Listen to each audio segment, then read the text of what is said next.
வணக்கம். நெருப்பு தமிழ் அண்ணன் சீமான் அவரை நாளை எவ்வளோ விமர்சனம் பண்ணியிருக்கேன் அவரினுடைய ஒரு சில அரசியல் நிலைப்பாடுகளில். ஆனால் அவரினுடைய இந்த தமிழ் தேசிய அரசியலை அவர் விதைத்தது உண்மையில் ஒரு பெரிய அளப்பெரிய ஒரு சேவை. ஒவ்வொரு காலகட்டங்கள்லையும் ஒரு 30 வருடம் அப்படின்னா ஒரு தலைமுறைன்னு சொல்கிறாங்க.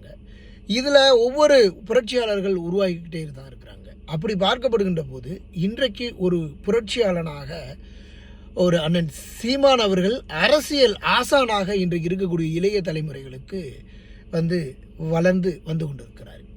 இவரினுடைய இந்த ஒரு கொள்கை சித்தாந்தங்கள் இன்றைக்கு இளைய தலைமுறையை கவர்ந்து இன்றைய இருக்கக்கூடிய இளைய தலைமுறைகள் எல்லாம் தமிழர்களுடைய வரலாறு பாரம்பரியம் அப்படின்னு இன்னைக்கு எல்லாரும் பேசிக்கிட்டு இருக்காங்கன்னா அதுக்கு அண்ணன் சீமான் என்கின்ற ஒரு பெருநெருப்பு தான் காரணம்.